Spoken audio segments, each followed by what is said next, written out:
আজ থেকে 14 মাস আগে দিল্লিতে 2023 ওয়ানডে ওয়ার্ল্ড কাপে বাংলাদেশ শ্রীলঙ্কা যে মুখোমুখি হয়েছিল সেটি ছিল আসলে 2025 চ্যাম্পিয়ন্স ট্রফির লটারি। যে দল জিতবে সে দলই চ্যাম্পিয়ন্স ট্রফিতে খেলবে, যে দল হারবে সে দলই বাদ পড়ে যাবে। ওই মহাগুরুত্বপূর্ণ ম্যাচে বাংলাদেশের ক্যাপ্টেন সাকিব আল হাসান সামনে থেকে নেতৃত্ব দিয়ে বল হাতে ব্যাট হাতে বাংলাদেশকে চ্যাম্পিয়ন্স ট্রফির লটারির টিকিটটা জিতিয়ে দিয়েছিলেন, সোনার হরিণ টেনে দিয়েছিলেন। 8টা দল যে চ্যাম্পিয়ন্স ট্রফিতে খেলবে সেইটা তিনি নিশ্চিত করেছিলেন। সাকিব কি তখন ঘুণাক্ষরেও ভাবতে পেরেছিলেন ওই চ্যাম্পিয়ন্স ট্রফিটাতে তার খেলা হবে না? ইনজুরির কারণে নয়, তার ব্যাটিংয়ের কারণে। ব্যাটিংয়ের কারণে তাকে দল থেকে বাদ দেওয়া হবে। বোলিং যে তিনি করতেই পারবেন না সেটাও কি তিনি ভাবতে পেরেছিলেন?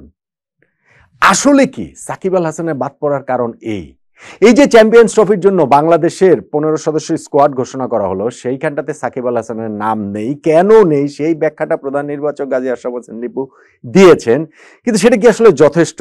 সাকিব কি এই শুধুমাত্র ব্যাটসম্যান হিসাবে অ্যাভেলেবেল বলেই ওই ক্রাইটেরিয়াতে বাংলাদেশ দলে খেলার যোগ্যতাটা তার নেই? চ্যাম্পিয়ন্স ট্রফিতে কি তাকে সেই কারণে রাখা হয়নি? সাকিবকে না রাখার কারণ কি শুধুমাত্র ক্রিকেটীয়, নাকি রাজনৈতিক কারণও এর সঙ্গে যুক্ত? আর আরো একটা প্রশ্ন তো আছে, চ্যাম্পিয়ন্স ট্রফির স্কোয়াডে তো আগামী 1 মাস পর্যন্ত পরিবর্তন করা যাবে। 12 ফেব্রুয়ারি ঘোষণা হয়েছে, 12 জানুয়ারি ঘোষণা হলো, 12 ফেব্রুয়ারি পর্যন্ত চেঞ্জ করা যাবে। এর মধ্যে যদি সাকিবের বোলিং অ্যাকশনের পরীক্ষায় তিনি উতরে যান, তাহলে আসলে কি হবে? দেখুন, সবকিছু নিয়ে আলোচনা করছি। সবচেয়ে বড় যে জায়গাটা সেটা হচ্ছে সাকিবের ক্যারিয়ারটা শেষ হয়ে গেল কিনা, সাকিবের ক্যারিয়ারটা, আন্তর্জাতিক ক্যারিয়ারটা থমকে তো গেছেই, শেষ হয়ে গেছে কিনা, ফুল স্টপটা পড়ে গেছে কিনা।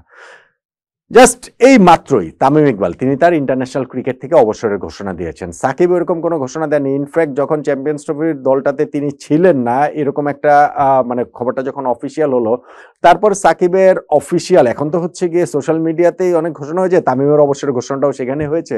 তার ওই সোশ্যাল মিডিয়াটা আমি ফলো করছিলাম যে সাকিবের তরফ থেকে ওরকম কোনো ঘোষণা আসে কিনা। এখন পর্যন্ত সেরকম কোনো ঘোষণাটা আসেনি। তবে তামিম যেমন নিজের টার্মে বিদায় নিতে পেরেছেন, সাকিবের ক্ষেত্রে সেটা হচ্ছে বলে তো আর মনে হচ্ছে না। আপনি যদি ওইভাবে হিসাব করে দেখেন তাহলে তিনি টেস্ট থেকে বিদায়টা নিতে পারেননি, যেটা ভারতের বিপক্ষে টেস্ট সিরিজ চলাকালীন সময় বলেছিলেন যে বাংলাদেশে এসে তিনি লাস্ট টেস্টটা খেলতে চান। সেটা নানান ঘটনা প্রবাহে সেটা হয়নি। তিনি তখনই বলেছিলেন যে T20 ওয়ার্ল্ড কাপে লাস্ট T20 ম্যাচ তিনি খেলে ফেলেছেন। সো T20-তে তাকে আর দেখা যাওয়ার সম্ভাবনা খুবই কম। বাকি ছিল শুধুমাত্র ওয়ানডে। সেই ওয়ানডে গুলোতেও তো তাকে লাস্ট ওয়েস্ট ইন্ডিজের বিপক্ষে সিরিজে দেখা যায়নি, আফগানিস্তানের বিপক্ষে সিরিজে দেখা যায়নি। চ্যাম্পিয়ন্স ট্রফির স্কোয়াডে যে তিনি থাকবেন না সেটা অনেকটা অনুমিতই ছিল এবং তাকে না রেখেই এই স্কোয়াডটা ঘোষণা করা হয়েছে। তার ইন্টারন্যাশনাল ক্যারিয়ারটা আবার রিস্টার্ট হওয়াটা তাই কঠিন, খুবই কঠিন, ভীষণ রকম কঠিন। এখন লিপু ভাই যে ব্যাখ্যাটা দিয়েছেন, শুধু ব্যাটসম্যান সাকিব হিসাবে বিবেচনা করায় তাকে আসলে স্কোয়াডটাতে তিনি রাখতে পারেননি। আমরা তো জানি যে সাকিবের অবস্থানটা কি, রাজনৈতিকভাবে যে অবস্থানে তিনি রয়েছেন সেই কারণেই তো বাংলাদেশে এসে লাস্ট টেস্টটা তিনি খেলতে পারেননি। সো ওই কারণেই কি সাকিব যদি হচ্ছে কি এর মধ্যে যে ঘটনাটা ঘটেছে যে তার বোলিং অ্যাকশনটা প্রশ্নবিদ্ধ হয়েছে। আমি যেটা বলছিলাম যে 14 মাস আগে সাকিবের ওই যে শ্রীলঙ্কার বিপক্ষে ম্যাচটাতে, যেটা আমরা আসলে ওই টাইম আউট বিতর্কের কারণে বেশি করে মনে রেখেছি, সেখানেও সাকিব 2টা উইকেট পেয়েছিলেন। সেইখানেও সাকিব 65 বলে 82 রানের একটা ইনিংস খেলেছিলেন। তার মানে তার লাস্ট ওয়ানডে ইনিংস আপনি যদি বোলিং এর হিসাবটা ধরেন তাহলে হচ্ছে গিয়ে তিনি তার পুরো ক্যারিয়ার জুড়ে কোনোদিনই তার বোলিং অ্যাকশন সন্দেহের মধ্যে পড়েনি। এইবার সেটা শুধু পড়েছে তাই না, কাউন্টি ক্রিকেট খেলার সময় তার সেটা সন্দেহের মধ্যে পড়েছে। তিনি প্রথমবার পরীক্ষা দিয়ে উত্তীর্ণ হতে পারেননি, সেকেন্ডবার পরীক্ষা দিয়ে উত্তীর্ণ হতে পারেননি। বাংলাদেশ ক্রিকেট বোর্ড থেকে শুধুমাত্র একটা অফিসিয়ালি আমাদেরকে যেটা জানানো হয়েছে ইমেল দিয়ে যে সাকিব এই মুহূর্তে বোলিং করার জন্য তিনি বোলিং করতে পারবেন না, তিনি সাসপেন্ডেড যতক্ষণ না তিনি উতরে যেতে পারেন, এই অ্যাকশনটা ঠিক করতে পারেন। আবারও হচ্ছে গিয়ে আইসিসি অনুমোদিত ল্যাবে তার পরীক্ষাটা দিতে হবে। কিন্তু পরীক্ষাটা কখন দিতে পারবেন, আদৌ আগামী 1 বছরের মধ্যে দিতে পারবেন কিনা, নাকি হচ্ছে গিয়ে এই সময়ের মধ্যে তার আসলে পরীক্ষা দেওয়ার সুযোগ নেই, এরকম কোনো কিছুই বিসিবি ক্লিয়ার করেনি। এবং বিসিবি মেইল এটা জানিয়ে দিয়েছে আমাদের যে এই বিষয়ে তারা আর কোনো কমেন্টও করবে না। লিপু ভাই আজকে প্রেস কনফারেন্সে যেটা বলেছেন যে সাকিব বোলিং এর কারণে আনঅ্যাভেলেবল, তার মানে চ্যাম্পিয়ন্স ট্রফিতে সাকিব বোলিং করতে পারছেন না, তাকে শুধুমাত্র ব্যাটসম্যান হিসেবে বিবেচনা করা হয়েছে এবং শুধু ব্যাটসম্যান বিবেচনাতে সাকিবকে তারা চ্যাম্পিয়ন্স ট্রফির স্কোয়াডে রাখতে পারেননি। সাকিবের লাস্ট ওয়ানডে ইনিংসটা 65 বলে 82 রানের শ্রীলঙ্কার বিপক্ষে, সেই হাই প্রেশার সিচুয়েশনে, হ্যাঁ ঠিক আছে, সেটা 14 মাস আগে। তারপর আপনি যখন ওয়ানডে ফরম্যাটটা হিসাব করবেন, লাস্ট 10টা ওয়ানডে ইনিংস সাকিবের, তার মধ্যে 332 রান তিনি করেছেন, তার তিনটা 50+ স্কোর রয়েছে, 2টা 40s ইনিংস রয়েছে। আপনি বাংলাদেশের বাস্তবতায় কি এটাকে খারাপ বলার কোনো সুযোগ রয়েছে? নেই। এই সময়ের মধ্যে সাকিব যে আরেকটা যে ওয়ানডে খেলেছেন, ওয়ানডে ফরম্যাটে, ইনফ্যাক্ট আমাদের লিস্টে খেলেছেন গত ঢাকা প্রিমিয়ার লিগে শেখ জামাল ধানমন্ডি ক্লাবের 6টা মাত্র ম্যাচ তিনি খেলেছেন, সেই 6 ম্যাচেই তো 262 রান করেছেন, একটা সেঞ্চুরি পর্যন্ত তিনি করেছেন, 40-এর উপরে তার এভারেজ ছিল, স্ট্রাইক রেটটা প্রায় 100, 99 পয়েন্ট সামথিং। খারাপ বলার উপায় আছে? সো ব্যাটসম্যান সাকিব, হ্যাঁ ঠিক আছে, তিনি স্ট্রাগল করছেন, চোখের সমস্যার কারণে স্ট্রাগল করছেন, আমরা টি20তেও দেখেছি, টেস্টেও দেখেছি তিনি স্ট্রাগল করেছেন, কিন্তু শুধুমাত্র ব্যাটসম্যান সাকিব হিসেবে তাকে বিবেচনা করা হয়েছে, অলরাউন্ডার না, এবং সেই ব্যাটসম্যান সাকিব বাংলাদেশের চ্যাম্পিয়ন্স ট্রফির স্কোয়াডে জায়গা পাননি।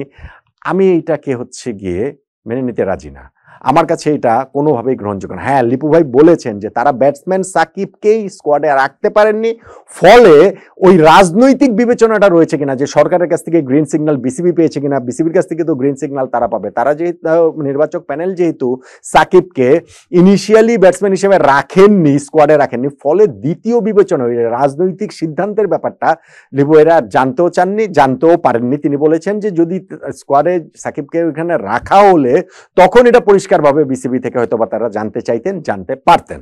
সো এই জায়গাটাতে একটুখানি একটা ধোঁয়াশা রয়ে গেছে।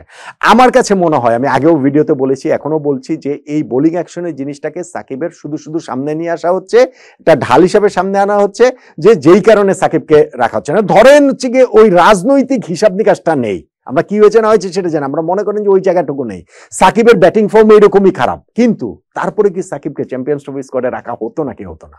অবশ্যই হতো, অবশ্যই হতো, 100% শিওর হতো। সো আপনি এই জায়গাটাতে ওরকম বলার কোনো উপায় আছে বলে আমার কাছে মনে হয় না। আর আরেকটা জিনিস যেটা, সেটা হচ্ছে যে বিসিবি থেকে তো ক্লিয়ার করেনি যে সাকিব আবার পরীক্ষা দিতে পারবেন কি পারবেন না তার ওই বোলিং অ্যাকশনের। যদি আগামী 12 ফেব্রুয়ারির মধ্যে, সেটা তো সাকিব যদি পরীক্ষা দেওয়ার অপশনটা থাকে এবং সেই অপশনটা অ্যাভেল করে সাকিব যদি উতরে যান, তার বোলিং অ্যাকশন যদি লিগ্যাল হয়ে যায়, তখন বিসিবি কি ব্যাখ্যা দিবে?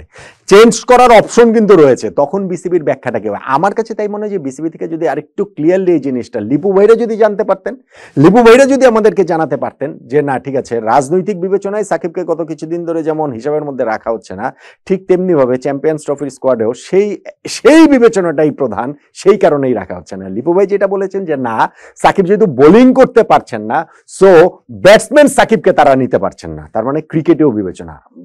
আমি আসলে এই থিওরিটা বাই করতে মোটেই রাজি না। আমার কাছে মনে হয় রাজনৈতিক বিবেচনাতে আসলে সাকিব আল হাসানকে চ্যাম্পিয়ন্স ট্রফির স্কোয়াডটাতে রাখা হলো না। এখন এইটাই কি সাকিবের শেষ কিনা বাংলাদেশের জার্সিতে? বাংলাদেশের জার্সিতে ওই যে ভারতের বিপক্ষে সিরিজ খেলেছেন সেটাই শেষ কিনা? বাংলাদেশের জার্সিতে ওই যে টি20 ওয়ার্ল্ড কাপে খেলেছেন সেটাই শেষ কিনা? এবং বাংলাদেশের জার্সিতে ওয়ানডেতে শ্রীলঙ্কার বিপক্ষে সেই ম্যাচটাই শেষ কিনা? তাই মনে হচ্ছে, আপাতত তাই মনে হচ্ছে। সাকিব আল হাসান যতক্ষণ না তার বোলিং অ্যাকশনটা তিনি যদি শুধরেও ফেলেন, তারপরেও সাকিব ন্যাশনাল টিমে ফিরতে পারবেন না। চ্যাম্পিয়ন্স ট্রফি না, এর পরের যে আমাদের অ্যাসাইনমেন্ট আছে সেই সব জায়গাতেও ফিরতে পারবেন না, যতক্ষণ পর্যন্ত না তিনি ওই রাজনৈতিক ক্লিয়ারেন্সটা পান, সরকারের কাছ থেকে ক্লিয়ারেন্সটা যতক্ষণ বিসিবি না পায়, ততক্ষণ বিসিবি বা বিসিবির কর্তারা সেই ক্লিয়ারেন্সটা সিলেকশন প্যানেলকে দিতে পারবে না। সো সাকিবেরও আর ন্যাশনাল টিমের সিলেকশনের জন্য তাকেও আসলে বিবেচনার মধ্যে রাখা হবে না। সেইটা অফিসিয়ালি সিলেকশন প্যানেল, বিসিবি প্রধান বা ডিরেক্টররা তারা যেটাই বলুন না কেন। সো আমার কাছে মনে হচ্ছে যে ফাইনালি গিয়ে সাকিবের, এবং তার বয়সটাও রয়েছে, সাকিব তার অনন্তকাল অপেক্ষা করবেন না। আমি জানি না ঠিক সাকিব আসলে অবসরের ঘোষণা অফিসিয়ালি দিবেন কি দিবেন না, কিন্তু বাংলাদেশের জার্সিতে এই যে চ্যাম্পিয়ন্স ট্রফিতে সাকিবকে যে পিক করা হলো না, তাকে দলে রাখা হলো না, সেইখানটাতে বোলিং নিষিদ্ধের কথাটা সামনে আনা হলেও, ব্যাটিং ফর্ম বাজে সেটা সামনে আনা হলেও, আসল বিবেচনাটা রাজনৈতিক বিবেচনা। এবং আমি আসলে সাকিবকে বাংলাদেশের জার্সিতে আবারও দেখা যাবে সেই সম্ভাবনা কম দেখি, খুবই কম দেখি, ভীষণ রকম কম দেখি। কিন্তু মানুষটা তো সাকিব আল হাসান, সেই কারণেই শুধুমাত্র রুলড আউট করতে পারছি না। এটা যদি না হতো তাহলে নিশ্চিত হয়ে বলে দেওয়া যেত সাকিবকে বাংলাদেশের জার্সিতে আর কখনোই দেখা যাবে না।